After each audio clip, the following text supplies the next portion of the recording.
They weren't the Shermans that starred in newsreels or the bombers that roared across the Atlantic skies. These are the unsung warriors, the machines that hauled, bridged, flamed, and fixed the battle itself.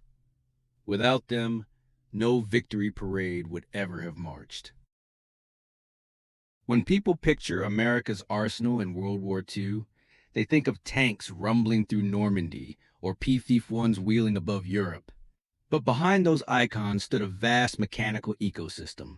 Tractors pulling artillery through the mud, amphibious vehicles crawling from surf to sand, and half-tracks shuttling riflemen across shattered landscapes. This episode uncovers the overlooked workhorses, the machines that turned industrial might into battlefield momentum. GMC CCKW, Deuce and a half. The 2.5-ton GMC truck formed the bloodstream of Allied logistics. 500,000 rolled off assembly lines, creating the endless Red Ball Express that fed the armies charging across France. Every gallon of fuel, every ration, every shell rode aboard one of these grumbling legends. Diamond T98 and 981, tank transporters.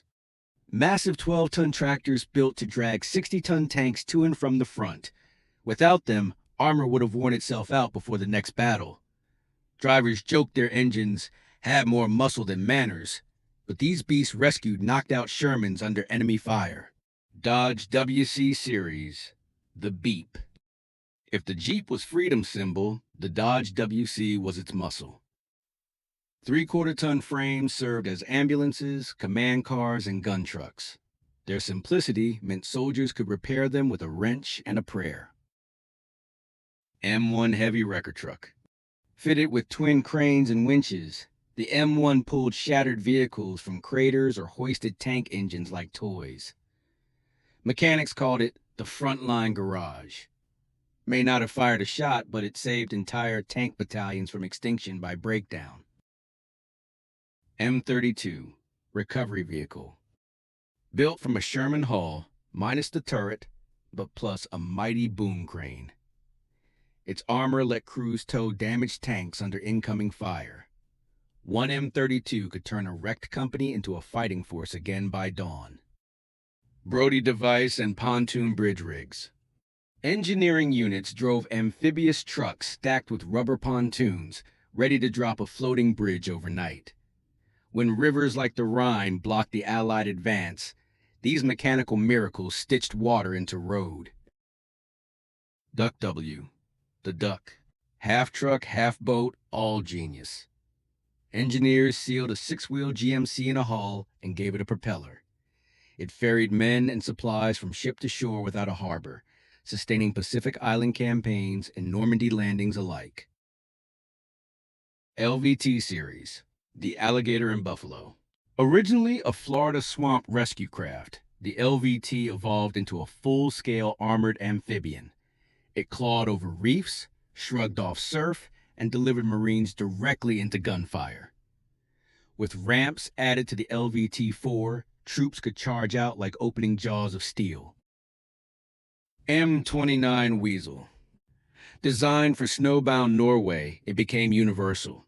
Compact, tracked, and amphibious, the Weasel hauled crates, casualties, and command radios through terrains where jeeps sank waist-deep. If mobility wins wars, this little crawler earned a medal. M4 Sherman flamethrower variants. Nicknamed Zippos, these modified Shermans carried fear itself. Flaming napalm jets clearing bunkers on Iwo Jima and Okinawa. Infantry followed the streams of fire, carving through fortified labyrinths where standard shells failed. M12 155mm self-propelled gun. Known as King Kong, this choir of thunder mounted the U.S. Army's largest field gun on tank treads. In Europe, its crews shattered the Siegfried Line from miles away, proof that artillery could move as fast as armored columns. M7 Priest. Its pulpit-like machine gun platform earned the nickname Priest. Armed with a 105mm howitzer, It gave armored thrust their own portable church of fire support. Whenever infantry called, the priest answered with thunder. M8 Greyhound Armored Car. Fast, silent, stylishly lethal. This six-wheeled scout zoomed ahead to spot enemy lines and vanished before returning fire. Its crews joked they preferred speed over armor because you can't armor your luck. Scaretry 99 radio truck. Think of it as the Wi-Fi of 1944. Housed on a truck chassis, it linked front armies straight to Eisenhower's headquarters. Orders that moved millions of men crossed those humming vacuum tubes. Harley-Davidson, WLA, the Liberator.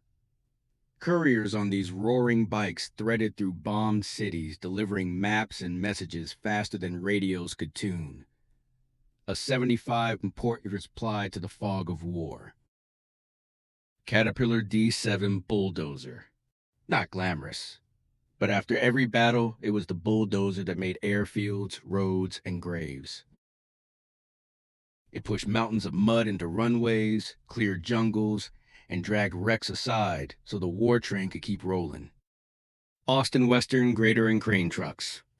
Civilian designs drafted into duty, grading supply routes from Normandy to the Rhine. Their operators wore the same mud as infantry, but their blades carved the arteries of victory. Kitchen trailer and field refrigeration unit.